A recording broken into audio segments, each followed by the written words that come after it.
back. Welcome back to the last and final spot in our Indie Creator Spotlight stream. Thank you all so much for being so wonderful and supportive this whole weekend. It's been a really wonderful time. Max, you want to introduce our last guest for the weekend? Yeah, let me get my notes, which I completely forgot to put to actually. Max, you've known me for how many years? I've known you for a long time. To introduce me. So Sharang is one of my oldest friends, and certainly my oldest game designer friend. He is a great friend to Resonym as well, and he's a game designer known for his role-playing, his love of role-playing and interactive storytelling. He's won a bunch of awards for his games, and he's worked as a designer and writer on tons of games, including recently Honey and Hot Wax, which is an anthology of erotic art games, Jiangxi Blood in the Banquet Hall, which we were just talking about earlier today, and he even worked on some of the games that Resonym now publishes, including Buffalo. Yeah. I met Sharang years ago as we were in line for crepes at Dartmouth College. Wait, so, really? They were buckwheat crepes by a local who went to Brown. I remember all the details about her. That's many cute. years ago. That's cute. That's so funny. I did said not know hi that story. to Max. Yeah, I said hi to Max because Max was standing beside our other friend Lucas, and both of them had long hair. And I'm like, "Hi guys, we're both freshmen, and you both have long hair." And I became friends with them. It was accurate, and it worked. There we It's go. a way to make new friends, point out something you have in common. I love that so much. All right, so today we were playing Sharang's RPG Absolution in Brass, which I tried to look up stuff about it, so I'm kind of going in blind because I couldn't find much online because it's in a book, I believe, right? So Yes. you took away Tell my us more ability about to it. prep, so we'll see how it goes. Yeah, and the book is not yet released, right? So, Yeah. Absolution Brass is a subtitle is a game of guilty steampunk zombie cyborgs, Love it. and it's part of a book that is being edited by James D'Amato of the One Shot Podcast Network. It's a collection of role-playing games, of micro games or nano games that are 800 words or less, and it's coming out from Simon & Schuster later this year. And so this is, I think, the first time it will ever have been played not as a playtest, so available for public viewing, which is kind of exciting. Oh, and the book's name is The Ultimate Micro RPG Book, so watch out for that later this year. Awesome. We actually had a couple of those this sequence, a couple of games that this is their kind of first public showing. Oh, see, that's because you guys are cool. We're so cool. Yeah, so it is a game I made and playtested a few times, and I did 6 different complete overhauls of this game, as in not just rule tweaks, like complete overhauls. The first version, I had a whole table of probability calculations with dice and things, and then after the third playtest, I scrapped all numerical things in this game and removed any random chance. So hopefully you folks will like it. Awesome. And a quick warning for viewers is I just got a dental procedure done today, so my upper lip cannot move right now. So I might sound funny and I might drool. So keep that in mind, everyone. We'll power through. I have a napkin with me. So, in Absolution Brass, you play as a band of steampunk zombie cyborgs, undead soldiers conscripted by the wicked choir who march towards humanity's last battle while seeking forgiveness for the wrongs they did in the past. A couple of content warnings. This game is about war, and this game is about terrible things we have done to each other. Those things we invent entirely. So keep that in mind, that don't invent things that you might think are problematic for others. We are, of course, going to use a safety tool. We're going to use the X card mechanic invented by John Stavropoulos. So if someone brings up content that you would rather not see or talk about in this context, just say X card or put an X up or something like that, and we will redo that, undo that without any. If, for example, I talk about tomatoes and you are like, I do not want to talk about tomatoes, do an X, and I will not ask you why you don't want to talk about tomatoes. I will only ask you something if I am not sure what you just X carded. Right? So if I said, oh, it was a bright sunny day, and then you put an X card, I might be confused what you're X carding. So do that. And I think everyone should abide by those rules. That's a good way to ensure, not to ensure, that's wrong, to increase player safety and consent. Absolutely. Right? Yes. Cool. This is a game that is GM-less, but I will facilitate the rules aspect of it. And there could be losers in this role-playing game. Oh no. So the better question is, are there winners? Can I win? Can I beat Max? Is that an option? So that's why there could be losers, because you kind of there are two states in the end that you could be in, and you decide, is that winning or losing? But there are two states, one that is commonly associated with winning and one that is not. But we know in role-playing games, you often play for failure, depending on the kind of player you are. So we'll see. It is literally like an 800-word game. So our description. Wicked choirs howl shattered heaven, hurling twisted shards across the land.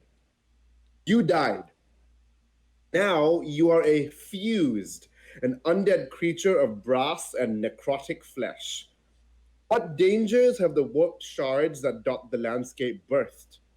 Can you overcome the corruption of your decaying body? Will you unearth terrible memories from your life? And will these memories of guilt, shame, and pain bind you further to the choir, or will you earn forgiveness and break free from your masters during the final battle? Okay, so we are basically slave zombie cyborgs to the bad folks, and we are walking to the last battle to fight the good folks. And we might or might not break free from our chains. Okay, so character creation. One, each of us decides what fueled your character's life, or what was the most significant event to happen to your character. The choices are beauty, discovery, difficult choices, labor, or people. What fueled your character's life? Again, beauty, discovery, difficult choices, labor, or people. I'll start since I'm most of the rules. I'm gonna say what fueled my life was beauty. Max. I'll take labor. Okay, so you can write that down. And then Spring. Discovery. Discovery, and Rachel. Can I pick one that's already been chosen? Am I allowed to double up? Yes. All right, I would love to Yes. also do beauty. That would make me Beauty, happy. perfect. Now, what was your character's occupation in life? And you can wrap that around what fueled your character in life, right? So I picked beauty. So my character's occupation was that he was a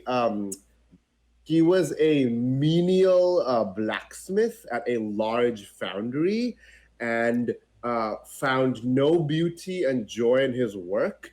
And so when he left work, which was late night every day, he would walk home and gaze at the stars. And he was really, really enamored by the stars. And that's where he found beauty. And he always imagined that one day he would save enough money and go to the Royal Academy and study the stars. That was my character. So he was a blacksmith apprentice, but wanted to be an astronomer. Max. You picked labor, right? Yes, I picked labor. So my character is a miner. Was a miner. Was a miner. Yeah, you're yes. dead now. And was had a similar kind of thing where he did not appreciate the mining felt kind of useless, and until he had an epiphany about kind of following the stuff he was mining through its life cycle, and kind of then threw himself into the labor. Nice. Let's go Spring. Okay, yeah. So my character was an artisan, like a glass making artisan, and she discovered a new material that greatly enhanced her glass making. Nice. I like that. Okay. And Rachel.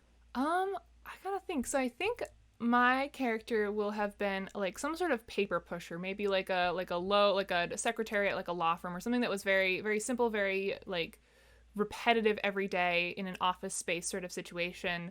And perhaps her, because I was actually going to go kind of the natural route of beauty, but since you're already doing that, I kind of want to do something different.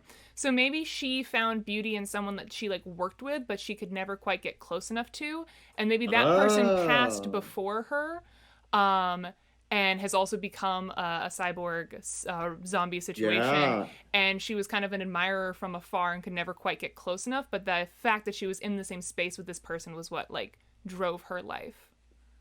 Right. Okay. I love that. So just to recap, so that it's helpful for everyone. Miner who looked at the stars a lot.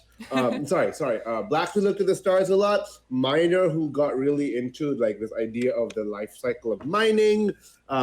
A functionary in the let's say in a clerk kind of thing who was like in love with this one person's beauty, and love being an expansive word here. Yep. And a glassmaker who discovered these new techniques and materials. Awesome. Okay. Cool. Now, acquire powers your character's physical form with a substance that acts as a crude echo of this fuel. What is it? And the examples in the game are: for beauty, you're powered by crushed amber. For discovery, you're powered by fermented cave darkness. For difficult choices, you're powered by the breath of a priest before a sin. For labor, you're powered by lightning. And for people, you're powered by an insect swarm. So I'm going to say, and it's a crude mockery, right? So I'm going to say my character is powered by, an ever-burning fallen star that no longer has the beauty that it once had when it was in the sky. So there's this ever-burning flame that powers my zombie cyborg form. X. My character is powered by distilled sweat. Distilled sweat. I love it. Gross. Love We're it. not gonna like Spring? each other. That's nasty. You don't have to. We're enslaved. Spring. I think the fuel is salt crystals. Salt crystals. Love it. Mm-hmm. Okay, and Rachel?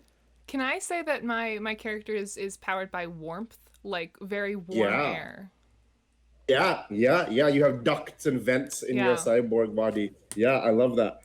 Okay. What one possession from life does your character still carry? My character still carries he keeps it very safely. It's a black glass orb that is like a mini star chart for a very specific constellation that he was given by a master swordsman who had work done at the blacksmithy and took pity on this apprentice and gave him this thing. It might have been what got me interested in the stars in the first place. X. My zombie dude is still wearing my work boots. They're like they're repaired, hundreds of times at this point. They are still functional, and they're like a testament to the labor he did as a human. Nice. Spring. I think I have one of those like a jeweler's glass, like an eyepiece that magnifies stuff that I used Love it. while working. Yeah. Awesome. Love it. And Rachel. I think I probably still carry the name plaque that was on my like cubicle, and that's it. Oh, that's really sad. Sorry, I either make really dumb characters or I make really sad characters. I don't have it in between. This game is about sadness and Great, gifts. so I picked the right one. This was not the time for my comic relief characters. Got it. Great. Perfect. What physical limitation does your character's brass undead form impose on you? I'm gonna say my character has a large gaping hole in his chest. which mean because of how he died, which means that he can't his necrotic lungs aren't really present, which means he can't do things. He can't do endurance stuff. He can't do things for a long time. He has to take frequent breaks a lot because he doesn't have the air capacity in his hydraulics to be able to do that. Max. Oof. Let's say the ore used to make my metallic fingers, which are both of my hands were replaced, was old mechanism, and several of my finger joints are rusty, so I have a hard time holding on to things. I close my hands and end up with like 2 fingers closed, and things will just drop. Like you do like the yoga poses all the time. I love it. Awesome. Okay, Spring. I think my the material, the energy source. Sorry, the way that the energy that is grabbed from the salt crystals is being fueled to my body makes a lot of noise and like kind of shakes my body a lot. So I can't really stand still or be silent. Oh, I love that. Oh, that's great. Whoa. That's Whoa, really I great. love that. You're so salty about it. Okay. And Rachel. I'm going to say that my character got too close to an explosion one time, and the flash of light, she's somewhat visually impaired. She has a really hard time. She can't see beyond like 10 feet in front of her. Right. Yeah. Your eye sockets are kind of burned. Yeah. I love And that. peripheral's kind of messed up too. It's like 10 feet in front of her, so that's all she sees. So we have to like drag you along a lot. Love it. Because remember, the 4 of us are a cohort marching together. All right. So, and the last thing is, what was the first initial of your name in life? My first initial was B. X. R. Spring. A. And Rachel. I'll say M. You recall little else of your life. We know nothing else about our lives at the moment. Memories may be spurred. And if you want, you can describe how you look. So you know what? I'm gonna go wild. I'm not a humanoid zombie cyborg. Right. What they did, because I was missing so many parts because of the way I died, you know what? I was killed by the impact of the falling star. That was one of the shards of heaven in the form of a falling star crashed and killed me. And so most of my body was destroyed, and so I'm actually stitched together crudely. I have bits of my hated master's old body attached to me. So when they stitch me together, I'm kind of spider-like. So I'm this core torso, like imagine a human torso kind of horizontal with a huge hole in its chest, and all these limbs from different bodies are extending from me, and each limb is attached to the core torso with a brass mechanism, a brass joint, not a bone joint.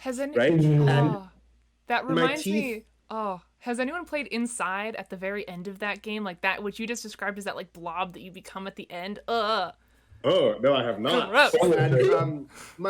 And my teeth are all brass. So it's hard to speak easily. My teeth are all brass, and I have that's me. And then my orb is actually held like here. Like there's like a little gap in the hydraulic system where the orb like sits, the star chart that I have. Okay, Max. So my limbs had a lot of wear on them. So they actually replaced all 4 limbs with the metallic limbs. But as mentioned, they're not particularly good metallic limbs. So I don't actually really need boots, but I'm wearing the boots anyway on top of the metallic feet. And I have a camelback, like a canteen of distilled sweat that comes around to my mouth. No, gross! Stop it! No. Love it. You have to like drink your distilled sweat. Yep. No. I like that.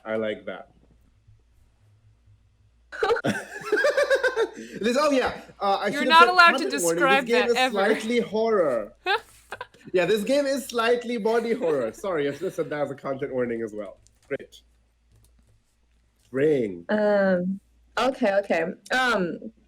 So as I said earlier, my body parts are like all constantly like shaking, and I think they're all so most of my like structural pieces are like made out of metal, but there's a lot of little pipes and things that are all glass, and those are the things that are shaking and making noise. Basically, they took the things that I was making and they like inserted them into my body, and they are keeping me alive, but also, I mean, quote unquote alive. But they're also, hindering me and are a constant auditory reminder of what I used to be. Oh, the Wicked Choir is truly wicked. Okay. I would say that my cyborg is relatively humanoid in her appearance, and she has big sheets of brass, so there's not a lot of like fleshy bits that are sticking out. She has a relatively coated exterior, and I would say she probably died in the explosion that hurt her sight. It was probably like some explosion within her workplace, in the office building she was working in. So she's still in kind of a tattered suit that she was wearing when she was at work that's been kind of burned into her body a little bit. So, and then she's wearing she has the name plate from her office like in her jacket pocket. Love it. Okay, so that is character creation. So what we're going to do is we are marching towards the final battle. In our way lies the shards of heaven that we must traverse. We will each be in charge of one shard, and you can play longer, but it's recommended you each go one shard each. And then so we're going to do shards, then camp scene, then shard, then camp scene. Okay? And we camp because while we are cyborg, we're also zombie cyborgs, and we have flesh making us up. So we have to like rest and repair and stuff like that. Okay? And then the end of the 4 shards, we will hit the final battle and see what happens. Oh, I'm so excited. I'm already this is very cool already, Sharang. Thank you so much for running this. There are 3 kinds of shards: the proximal, medial, and distal. The proximal shards are, I would say, the easiest to describe, and the distal shards, of which we'll have 2, which we have 4 players, are the hardest to describe. So I will take on the role of doing a distal shard if you guys like, unless you want me to be the first and be a proximal shard. What would you guys prefer? I don't have a preference. I'm down for whichever. Then we'll just go with it. Great. Okay, so Max, you're gonna start in that case. Pick one of these. The game comes with 3 of each kind of shard. Pick one of these proximal shards. I'll give you just the names, and once you pick it, I will give you the description. Okay? You can pick the Mirror Death, the Half Smile, or the Fountain Ferment, and these are all shards of heaven. Okay? They're all so tantalizing. Let's go with Mirror Death. Okay, the Mirror Death is a reflective fog haunted by silhouettes with torn wings and confusing odors. Okay? Is the only description we have it. So you, for this round, you are the wronged. You describe the horrifying landscape and detail the traps or monstrous creatures within this shard. So you basically get to describe the Mirror Death using this 1-sentence description that I've given you. So tell us. So as we're walking, we're marching towards the final battle, and we enter the Mirror Death. What do we see? So the Mirror Death is kind of like a swamp where we've got like little islands of land and little like pathways of land that are divided by what at first glance looks like water, but if you look closer, is actually perfectly still mirror. Ooh. Okay. That somehow still casts like this fog that makes it very hard to see much beyond like 10 feet. So we're walking on this kind of like little spigot of land. When we start seeing these ominous silhouettes kind of looming up through the fog. Yeah. So are you saying those silhouettes are the danger that might be stopping us or something? Yes. Yeah. We are.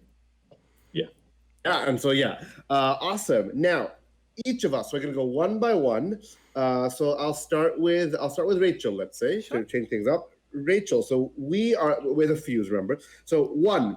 Which sensory detail that the wronged described horrifies you particularly, and you might not know why it particularly horrifies you, but for some reason one of these sensory details really freaks you out?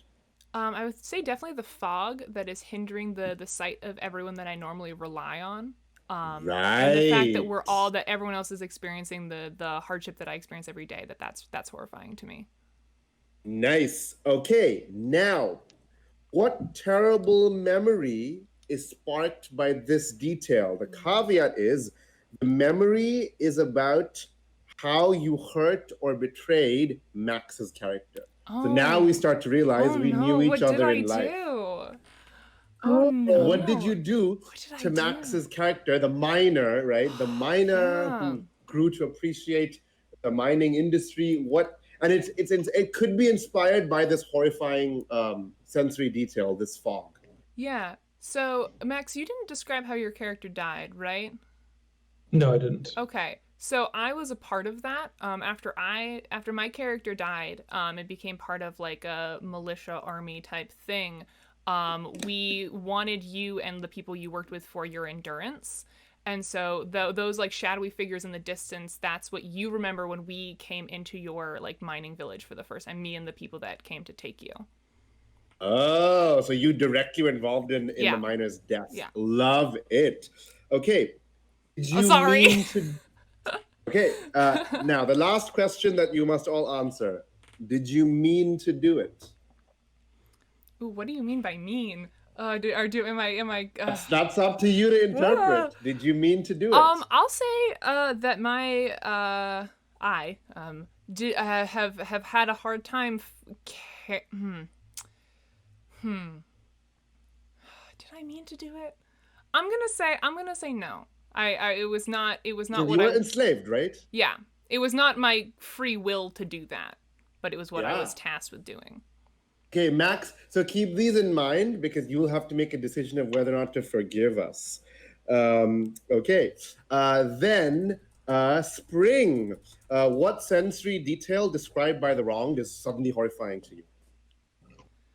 I think the mirrors themselves are horrifying because Okay, and what terrible they memory are- about how you betrayed Max's character is sparked? I think so. As we're walking along, I can see like the reflections of like everyone's faces being bounced back at me, whatever.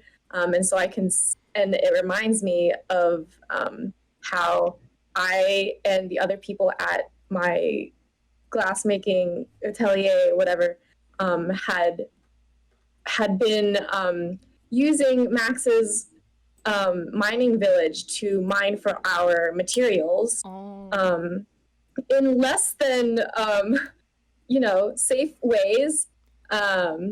We basically were exploiting Max and his village so that we could get our stuff. Love it. Wow, we Did you suck. mean to do it? Yeah, we're all horrible people. Did We're you all mean to do horrible. it? Did we mean to do it? I did. I think I did mean to do it. Yeah. Okay, yeah, you're like, we're exploiting them. Whatever, I don't care. Love it. I pioneered this new technique. I need this new material. Yeah, I love it. I love it. Okay, so the sensory thing that horrifies me is the fact that it's a swamp, actually. Like, suddenly I'm like, oh no, we're in a swamp. What? Because Max, as the miner and who got interested in the downstream stuff, at one point would start delivering ore to our smithy. And Max's character and my character fell in love. But one day, I broke his heart in a swamp, in our nearby swamp. Like you do. We That's where you break up with people for sure.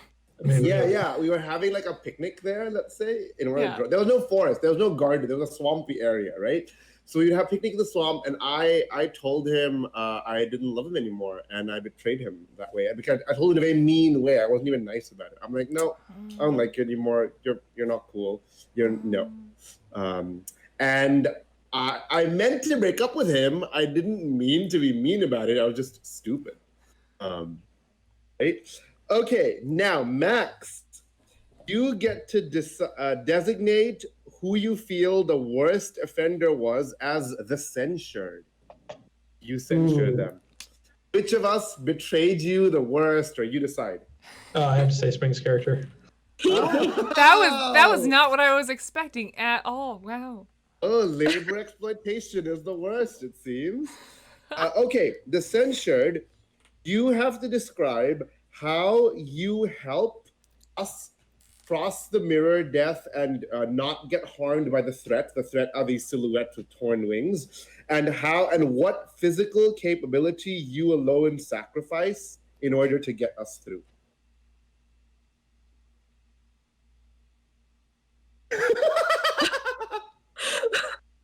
Okay. Okay. So,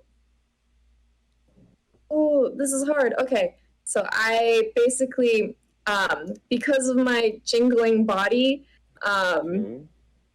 I decided to go first and draw the attention of these silhouetted people things, creatures, to me, and so everyone else could proceed safely. And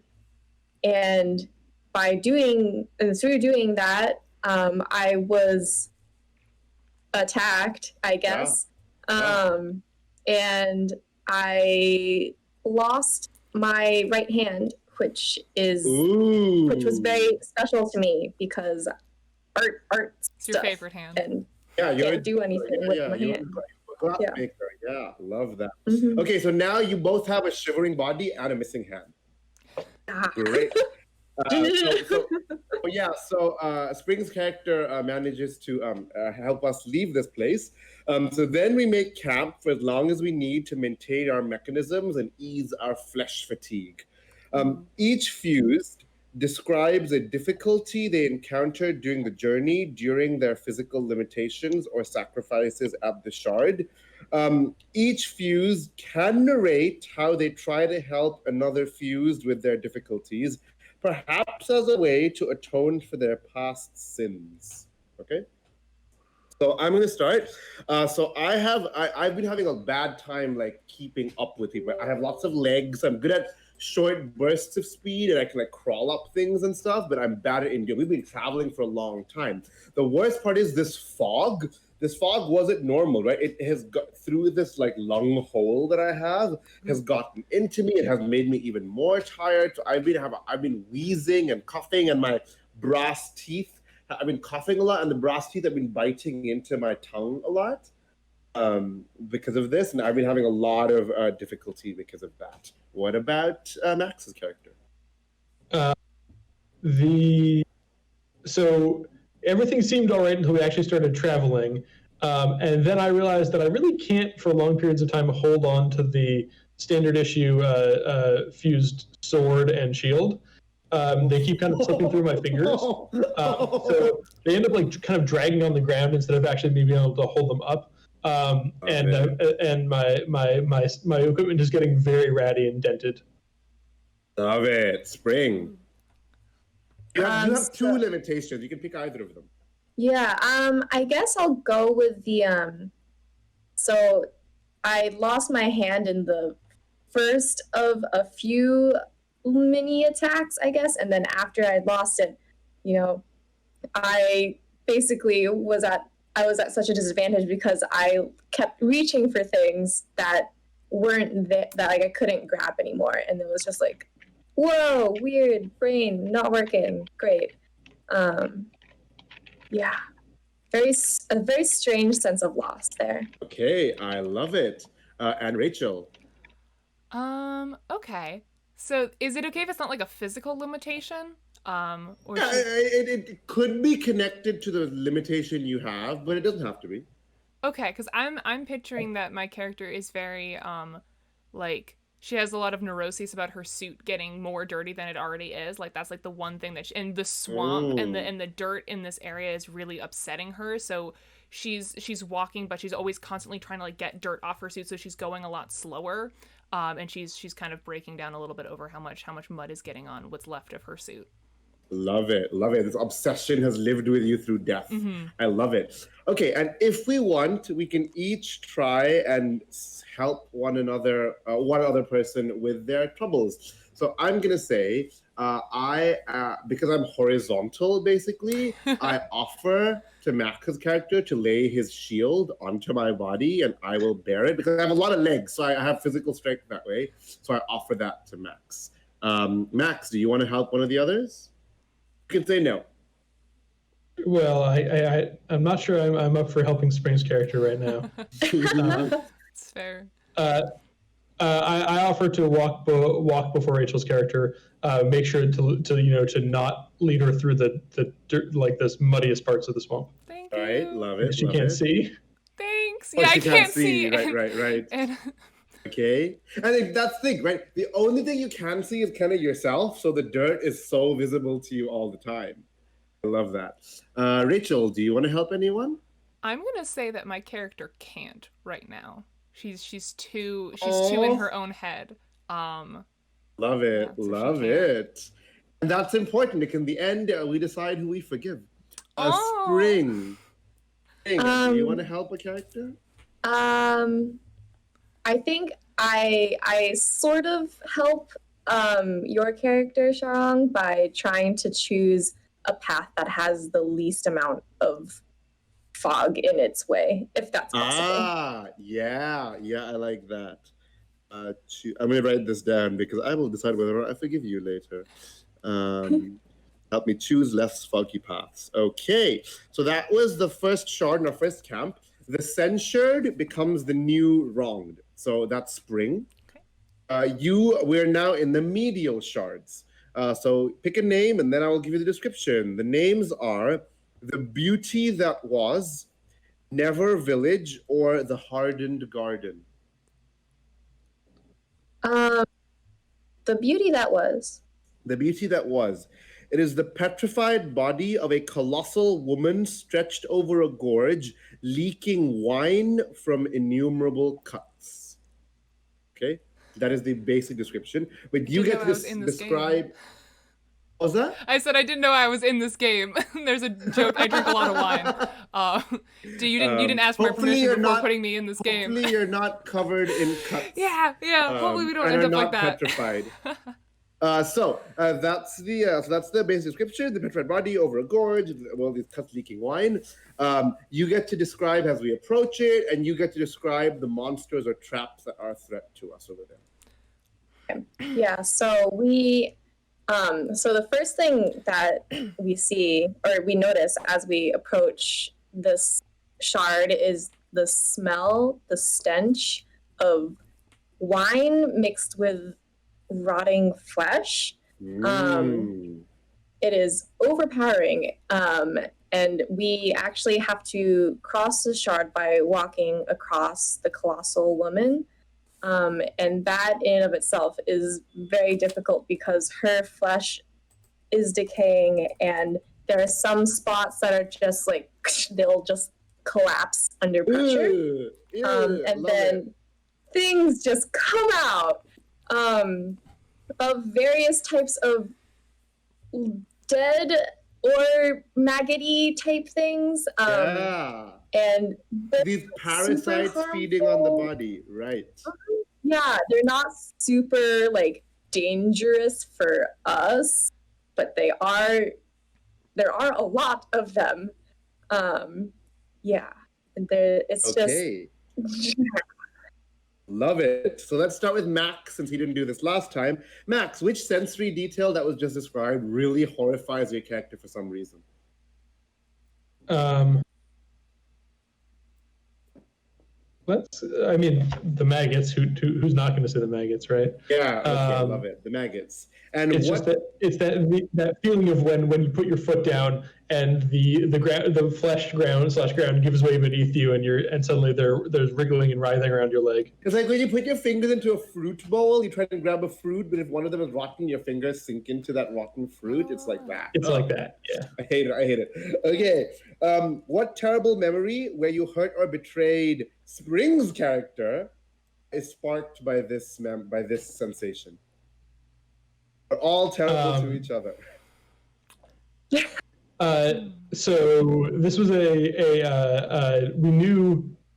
we knew about that the glassworks folks were exploiting us, and we were going to push. I was supposed to push back. I was supposed to renegotiate things, and I didn't. I let her continue doing that, which I felt that it felt like giving way. It felt like a bad thing that's actually not helping. Helping the short term, but not the long term. Nice. Okay, love it. Did you mean to do that?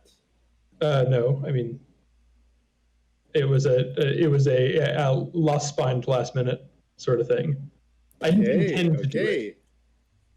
Okay, so Spring is gonna decide if that's bad or good. Rachel, what sensory detail is really horrifying? I'll say definitely the stench of wine, like that smell of overly fermented wine. It's leaking continuously, so it's always there. Yeah. What terrible memory that you did something bad to Spring's character sparked by it? So before Spring's character had her glass blowing artisan job, she actually applied to the firm or the office that I worked in. And she was late to her meeting. And a lot of my coworkers would drink late after work, and that smell of alcohol kind of reminds me of this moment. And Spring had come in to interview, and I was supposed to interview her. And I was very jealous by Spring, and I was worried that she would interfere with my love interest for this other coworker. So I turned her down, even though she was very well equipped for the job. Sorry. I love that. Love that. Okay, and I'm gonna say the sensory that really horrifies me is actually the height, right? On this gorge. So we have to cross by walking on this person. So looking down is like really it's really not good for me. What did I do badly to the glass blower? How did I betray or wrong them? I'm gonna say the glassblower sent this really fancy glass thing to our shop to try and because we had to build some metal armature for it or something, and that was a day when I was particularly angry, and so Spring's character had crafted this amazing thing, and I got so angry, I grabbed it, I threw it. That's for the height. I threw it. I remember it arcing in its like parabola and smashing onto the ground. And I did mean to do it. I was just really angry, and I'm like, everyone's like terrible, and I'm like, so I did mean to do it. Oh, Rachel, you didn't answer. Did you mean to do it? 1000% meant to do it. Yeah. 100%. Okay. Very intentional. So Spring, you get to decide which of us is the censured, which of us was the worst. I think the worst. I think the worst was you, Sharang. Okay. Can't deal with that. I broke this art that you made just because I was feeling mean that day. Okay, so I have to say how I get you guys past. So I'm gonna say, and what I lose in the process. Oh, I know. So we said there are too many of these maggots, right? They're destabilizing this bridge, right? This woman stretched on this bridge. So what I do is I unhinge my jaw, because the jaw is literally hinged with a brass hinge attached to my bone. And I let out a large portion of the fire that powers me. And I burn away some of these maggots so that they can't keep feasting on this body, and letting you guys run, which means, my endurance is because of oxygen loss, but now my power is a lot less, so I'm moving very slowly and lethargically now because my power source has been diminished greatly. And then we make camp. Each fuse describes another difficulty that they have since encountered. Max's character, what difficulty has you encountered since we've now crossed this gorge? It's the beauty that was. Putting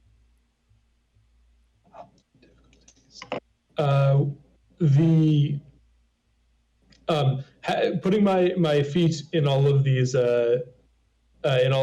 like pus bubbles or whatever with maggots in them has seriously degraded my boots. Oh, your boots. Which are sentimental, but like they're still important. I love that. Okay, Rachel.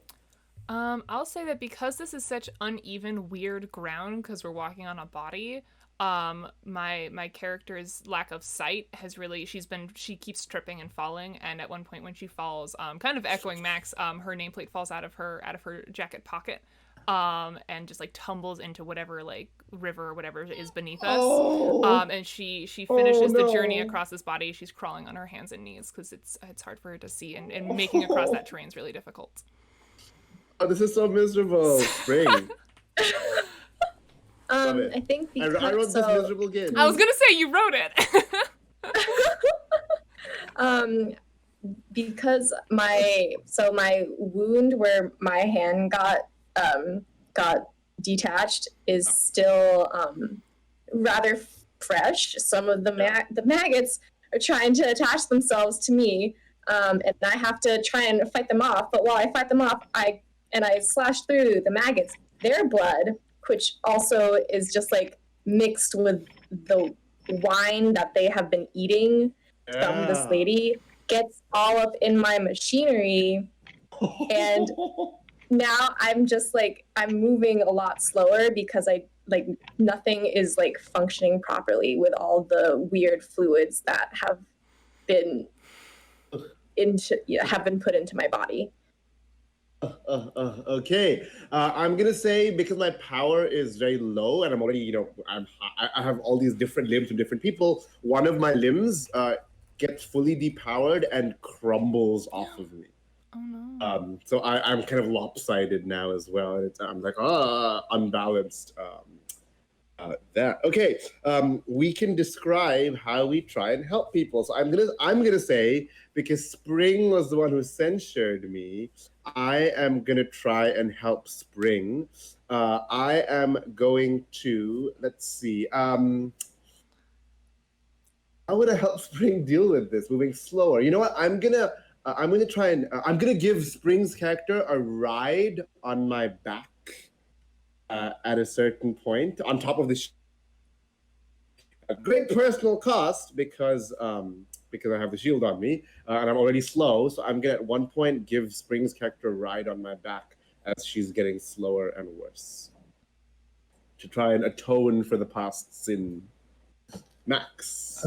So I tried to catch the nameplate as it fell from Rachel's pocket. Thanks. I actually got my hand on it, but it slipped through my fingers because my fingers closed entirely. And Rachel will judge if the thought counts or not.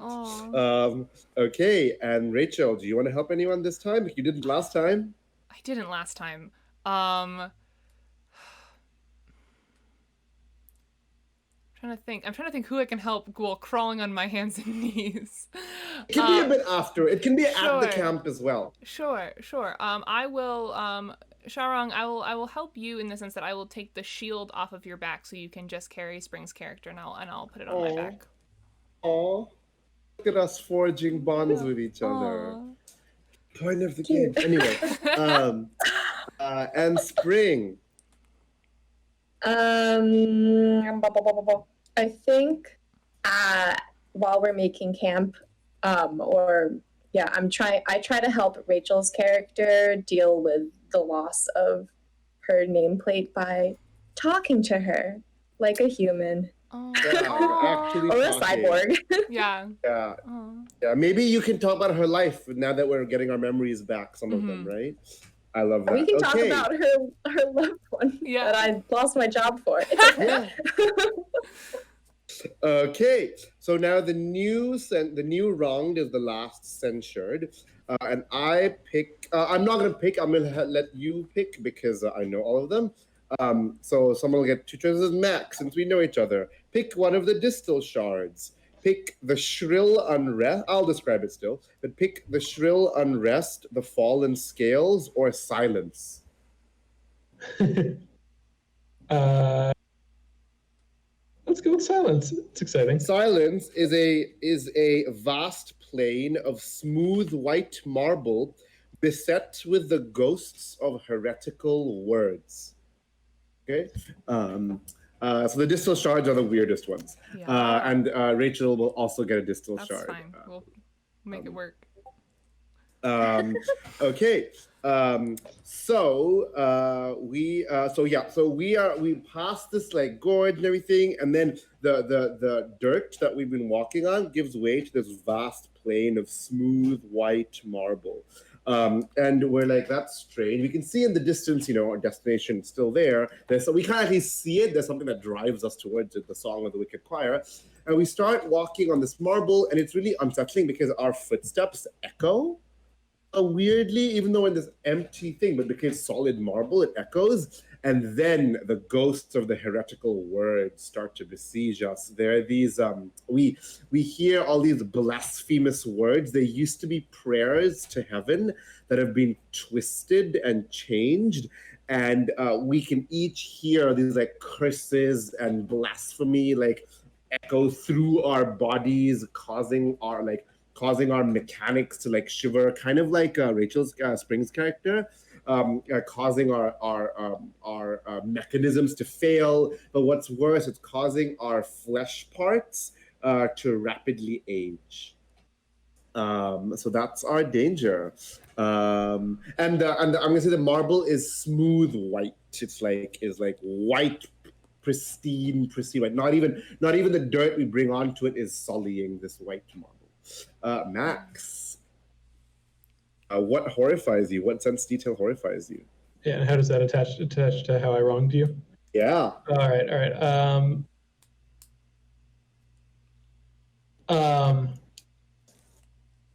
So it's the emptiness that like there's no real function to this place. And yet there's all this marble that has been clearly crafted and placed here. And this like ties into my character's labor thing, like making things for a purpose. And it reminds me of the thing that led to our breakup. Yeah. Which was calling your work worthless and like non-productive. Yeah, I love it. Love it. Okay, did you mean to say that? Did you mean it? Yeah, I meant it. Okay, love it. Okay, Rachel, what sense memory horrifies you, and what memory does it spark? I'll say probably the whispered prayers. Yeah. Really freak me Twisted prayers. Yeah. And I think that kind of under the breath kind of gets in your head. Nature of them, I think, is what really freaks me out the most. And it reminds me of a time that we had an argument, and at the very end I insulted not only your work but your character, and I said it kind of under my breath. And we've never really spoken about it since then. But that kind of insidious, and that's kind of I would imagine that stuck with you, and that's the element of it that I remember. Yeah. Did you mean to do it? At the moment, I did mean to say it. Yeah, I was pretty angry. Okay. And Spring. Yeah. So what horrified me the most is the echoes from stepping on the marble floor, because it reminded me of. So in the aftermath of you breaking the glass piece that I had made, I went to visit your the smithy where you were working, and I, in my fury, for seeing how my piece of work had been destroyed, I grabbed a pipe and hit you with it.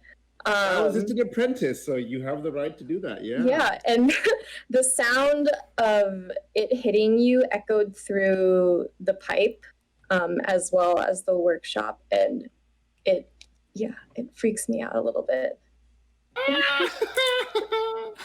Okay, love it. And I'm gonna cheat very slightly in that because I want Rachel to have a chance to go before our time is up. I mean, I think Rachel did a bad thing, insulting me under my breath, and not to my face. Like Max insulted me to my face, But I'm gonna say Rachel is the censure. All right. Yeah, and so you get to describe how you managed to get us away from the ghosts of these heretical words, and what physical capability do you sacrifice? Ooh. Oh man. What physical capability do I sacrifice? All right.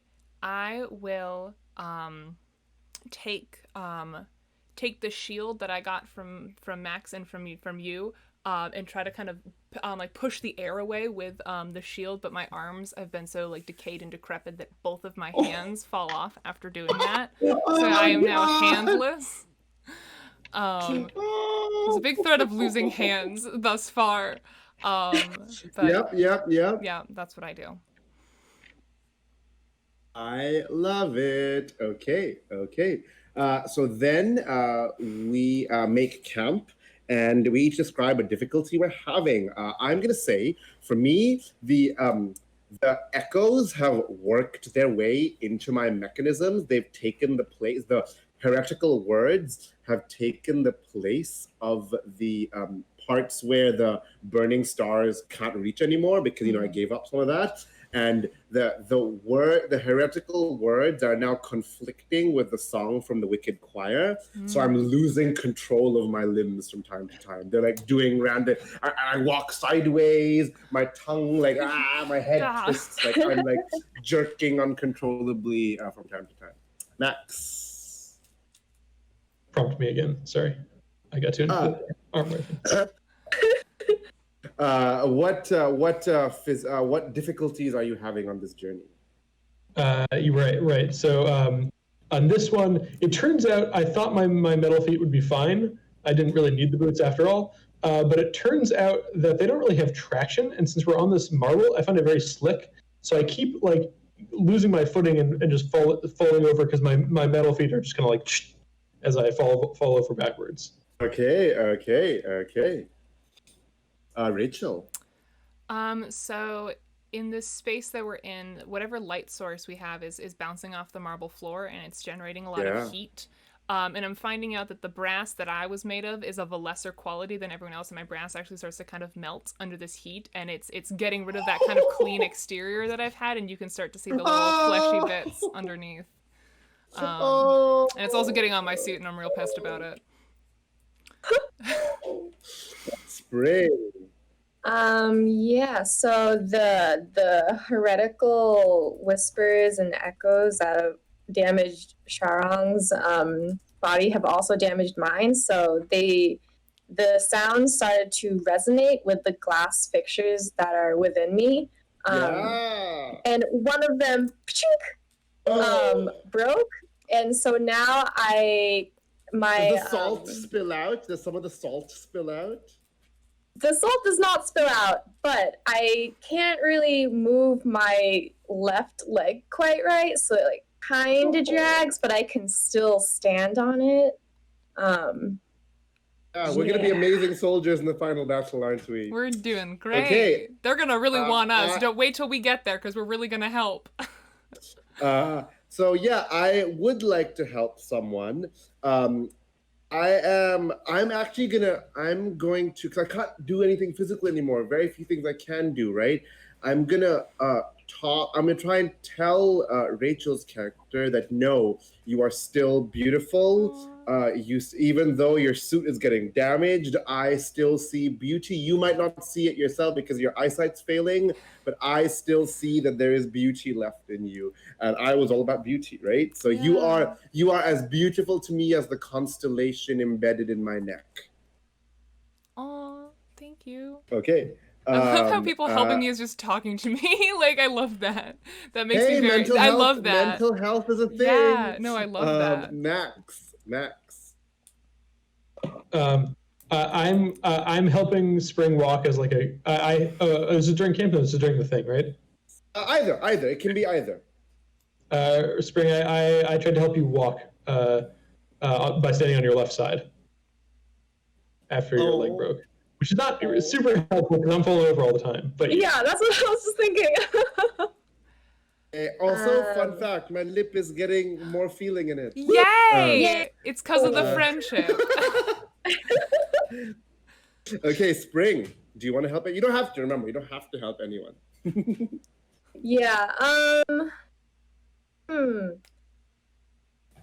I think because I've like lost like a bit of me literally just shattered, and I can't really move my leg, and my hand is gone as well. I'm just kind of like wallowing in my pain, and nothing happens.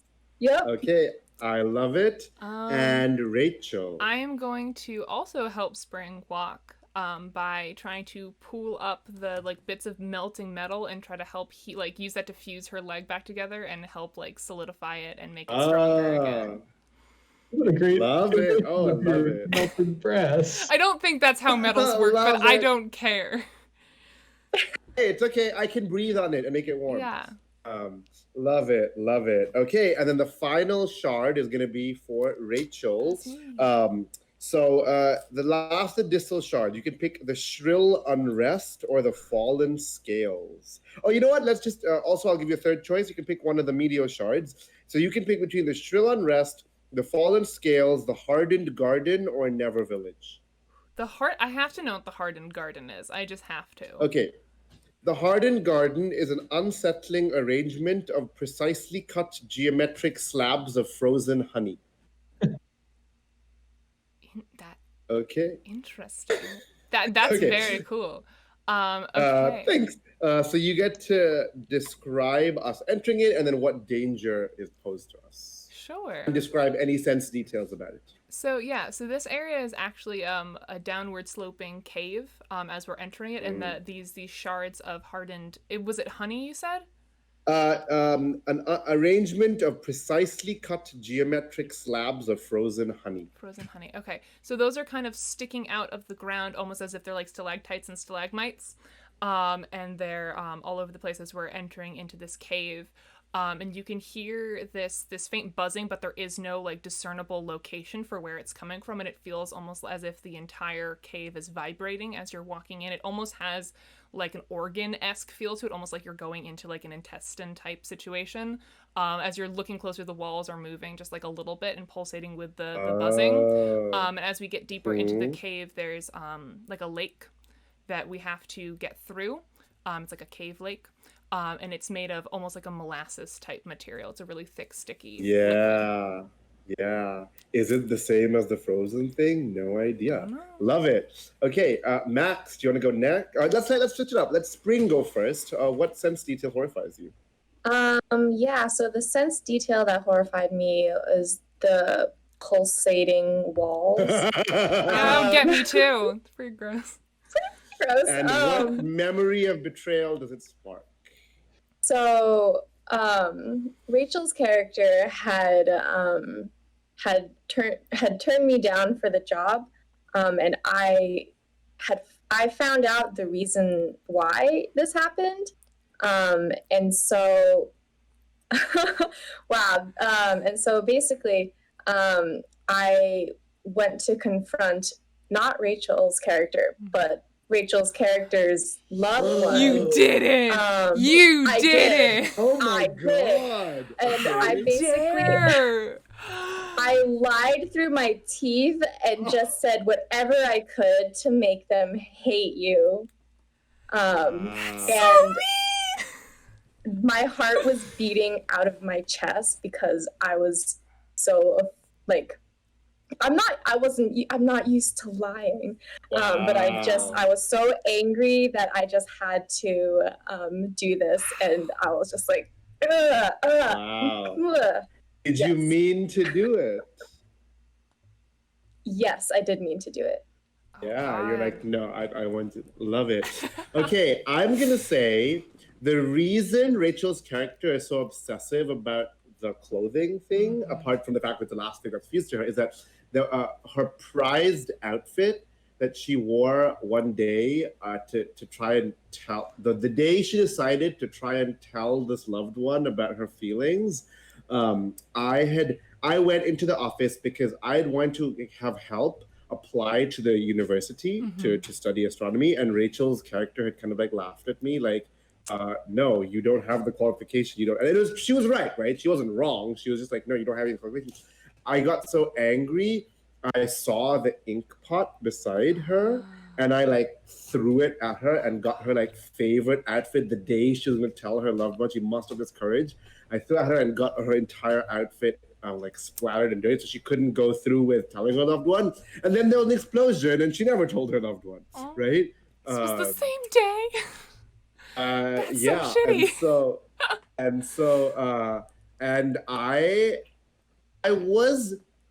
I'm gonna say I have this habit of destroying things in my fits of anger, right? So I'm gonna say I didn't mean to do it, but is that enough for you? That's the question, right? I was like, so I didn't mean to like I didn't mean to like stop your chance with your loved one. I just meant to like be annoying to you, right? So I didn't realize the consequences of that. Yeah. Okay, Max. Okay, so going a little bit further back in our history. Okay. So Rachel's character is actually my character's sister, younger sister. Plot twist. We just remember. I love this. Yeah. And our parents are like we only have one parent who is basically not present, like not at all supportive or helpful. We've always had to fend for ourselves. Like I took care of her for a long time, but when I had this epiphany about the importance of my work, I felt like she was holding me back, and I just cut ties entirely, and like kind of abandoned you, left you to forge for yourself. And it's this comes back to me as we're wading through this thick viscous fluid being held back. Yeah. Oh, sorry, I didn't say. My inspiration was the molasses. That was what I thought of as the stain. So that was what horrifies me, the stain. Awesome. Wow. Great, Max. So, which of us do you censure? Which is the worst of us, all of Rachel? you bastards. All of us. Max, did you mean to do it? Oh, did I mean to do it? Yeah. I mean, that's going to be important. It was. Yeah. I mean, it was intentional. Yeah. So I feel our sins have got worse and worse. Yeah. We just did some of the worst things, right? Which is, I think, for my character, I'm going to say that right now she thinks the worst thing was what Spring's character did to her. Oh, okay. But it's close. So for the second time, Spring, what more do you sacrifice to get us through the hardened garden with its like oozing sticky molasses that's threatening to drown us? You're muted? Let me think. Oh, now you can hear. Yeah. Huh? I thought you were muted. My fault. No problem. So I, in a strange turn of events, am the tallest one here. And am able to kind of be like you guys can like latch onto me as we wade through the molasses, and I can like use my height to like wade through it a little bit better, and through doing that, more of the molasses get into my gears and stuff. Everything's like really, I don't know who decided that all of my glass pieces would be exposed. Really bad design choice. Looks cool, bad functioning. But so now I don't vibrate anymore, at least I don't make noise because everything's all gunked up. And now, after wading through the molasses, my physical capabilities are severely limited. Great. But I can walk. Okay, so our final thing is our final chance for atonement, our final camp scene. So I'm gonna say because I'm so guilty about. Sorry. We each first say what difficulty are we having, right? Okay. Right now. So I'm gonna say that the sugar from the honey and the molasses have crusted over my mouth. I was the lowest one in that pool of molasses, right? Even though I was hanging on to, I'm not tall, I'm flat. So I cannot open my mouth anymore. It is sealed shut with frozen sugar. Goodness. Wait, sorry, am I next? Yeah. Max. So I also got a whole bunch of whatever the molasses stuff was in my inner workings. and I now trail it wherever I go. At least while it lasts, I'm just trailing it wherever I go. Yeah. So I'm completely unable to be like stealthy or anything because just molasses. Yep, you have a trail trail of molasses. Love it. Rachel. I'll say that the buzzing sound, I rely a lot on my sense of hearing, and that's really drowned out my like ability to sense where I am in the cave. And so I'm stumbling around a lot, and I stumbled into one of the walls, and the shard of honey on the side kind of stuck into my abdomen, and I was able to free myself, but now I have this giant shard of like hardened honey sticking out of me. And you can sense when you stand to the right of me that the air is a little bit warmer where you are, as I'm kind of bleeding my inner fuel. Oh, so you have this thing stuck Yeah, in you. oh yeah. No. Mm-hmm. Yeah. Okay, and Spring. Yeah. So,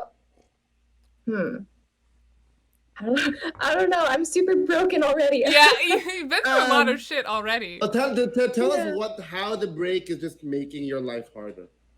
Yeah. Okay. So, basically, so before I had become a zombie friend, I had a lot of like body control. Like I was able to be like to articulate my movements very well and very precisely. And now I've lost a hand, lost most of the rest of my body functionally as well. And it's taken a very strange mental toll on me.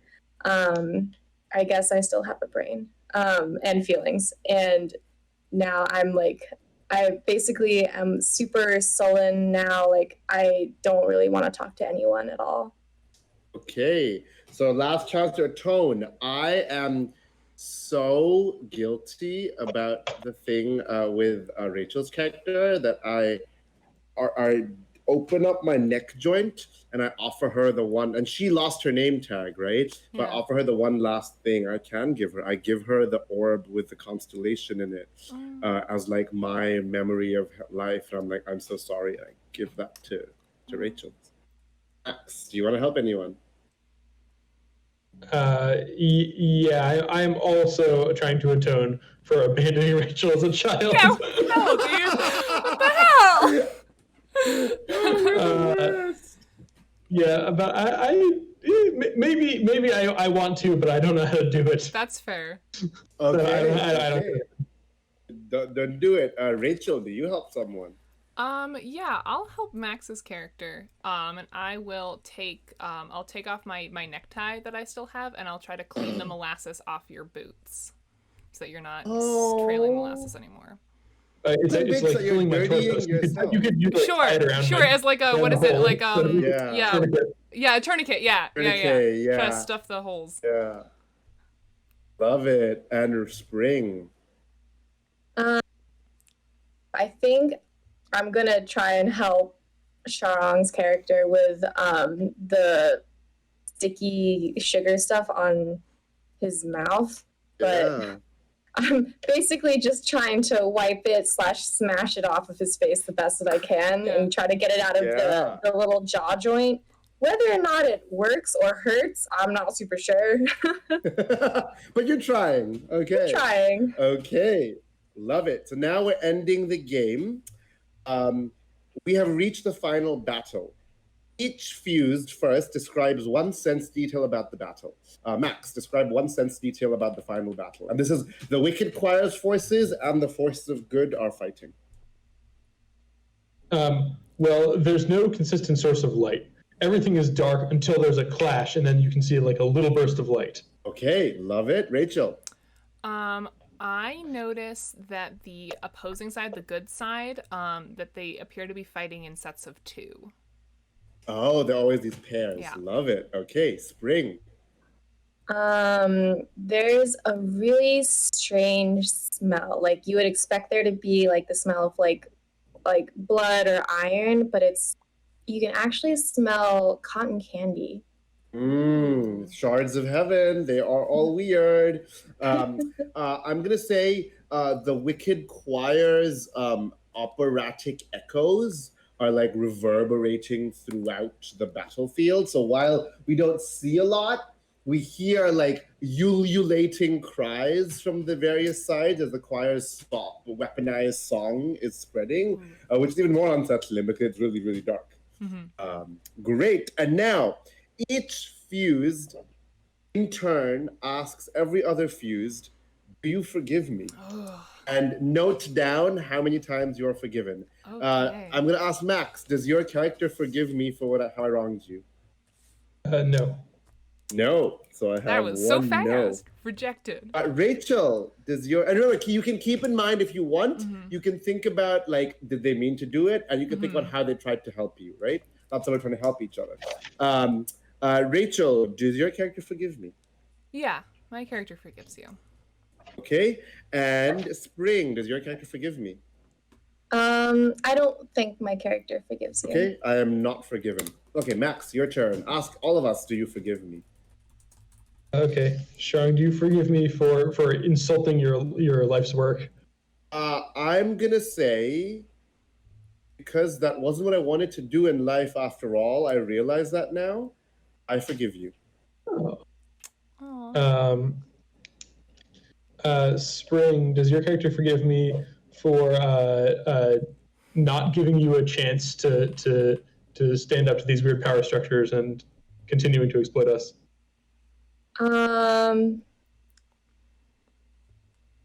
I guess I forgive you, but more because I don't really care. There's a thing that I care about more than you. Yeah. Okay, Yeah. so you're forgiven twice. And Rachel, you forgive me for abandoning you as a child. I'm gonna say I don't forgive you. Okay. That shit was so okay. early. It messed me up in so many ways. Like that was an early trauma. So no. Okay. Rachel, your turn. All right. We'll go back to Max. Does your character forgive me for literally killing you and making you a zombie cyborg? But against my will. Oh, okay, great. Yes, you didn't have control over that. Great. Sharang, do you forgive me for what did I do to you? I'm trying to remember. I said I insulted you and not even to your face. Whisper. I'm gonna say I can't even talk anymore, basically, right? Like some of the sugars come off, right? But not all of it. And so I'm like, what do words mean anymore? Right? Like I am filled with blasphemous words that are killing me.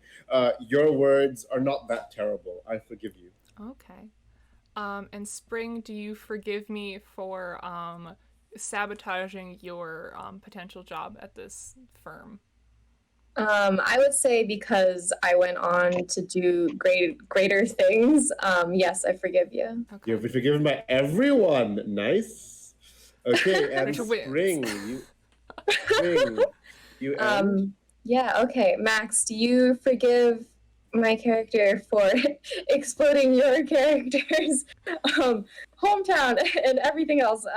Yeah. Yeah, I mean, same deal. I'm really into the work. That's fine. Great.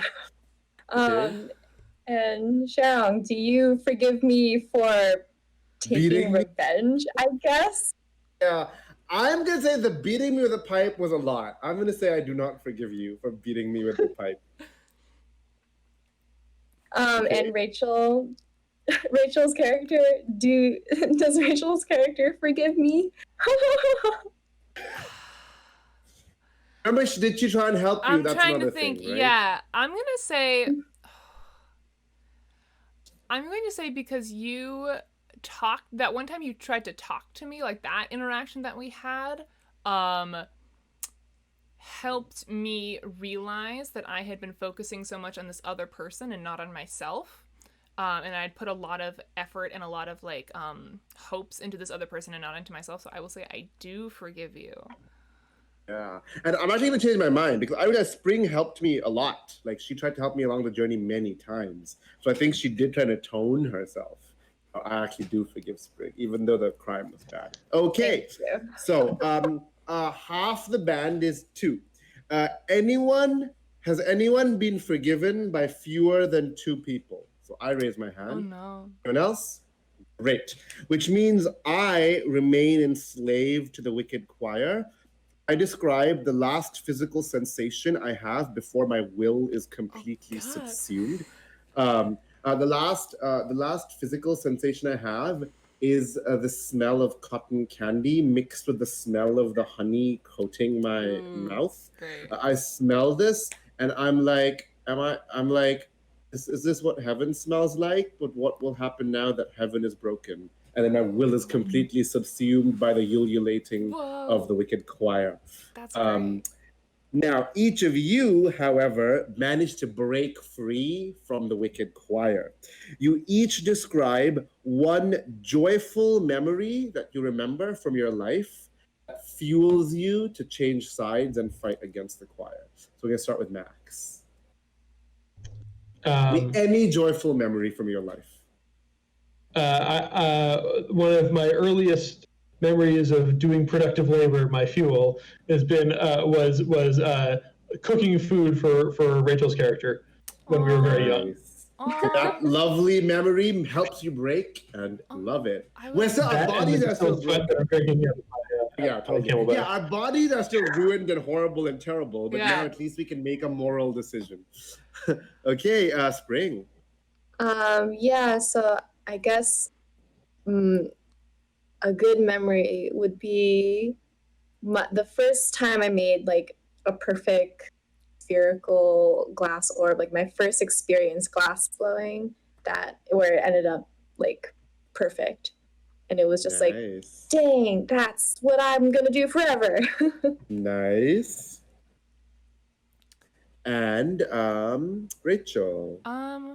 I'll say that the memory that I remember is the very first time that I saw this individual that I was in love with, and that like feeling the first time you see someone that you're like attracted to or that you really like, that's the feeling, the memory.